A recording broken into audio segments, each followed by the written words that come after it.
നമ്മൾ ഹോസ്റ്റലിൻ്റെ അവിടെ ഒരു പഴങ്കഞ്ഞിക്കട വന്നു കേട്ടോ. അപ്പോൾ നമ്മൾ ക്ലാസ്സിലുള്ള പിള്ളേരൊക്കെ പോയിട്ട് നല്ല റിവ്യൂ പറഞ്ഞത് ആ പഴങ്കഞ്ഞി പോയി കുടിക്കണമെന്നൊക്കെ. അപ്പോൾ നമ്മൾ ഇന്ന് വീട്ടിൽ നിന്നാണ് ചോറ് കൊണ്ടുവരുന്നത്. അന്ന് നമ്മൾ പിന്നെ ആരും കൊണ്ടുവന്നില്ല, പഴങ്കഞ്ഞി കുടിക്കാൻ തീരുമാനിച്ച്. ഒരു പഴങ്കഞ്ഞിക്ക് 80 രൂപയാണ്. അങ്ങനെ നമ്മൾ പഴങ്കഞ്ഞി കുടിക്കാനായിട്ട് പോയി. നമ്മുടെ ഹോസ്റ്റലിൻ്റെ ബോയ്സ് ഹോസ്റ്റലിൻ്റെ തൊട്ടടുത്ത് തന്നെയാണ്. നല്ല ഇന്നലത്തെ ചോറും ചീനിയും തൈരും, അതുപോലെ അവിടെ എപ്പോഴും രസവും നല്ല മീൻകറിയൊക്കെ കാണും.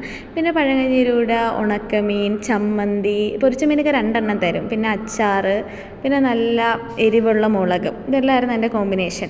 പഴങ്കഞ്ഞിയിലോട്ട് കുറച്ച് ഉപ്പൊക്കെ ഇട്ട് നല്ലപോലെ എല്ലാം കൂടെ ഇളക്കി, കുറച്ച് ചമ്മന്തിയും കുറച്ച് ഉണക്കമീനും കുറച്ച് പൊരിച്ച മീനും ഒക്കെ ഇട്ട് നല്ലപോലെ കൂട്ടിക്കുഴച്ചൊരു പിടി പിടിച്ച് നല്ല ടേസ്റ്റ് ഉണ്ടായിരുന്നു.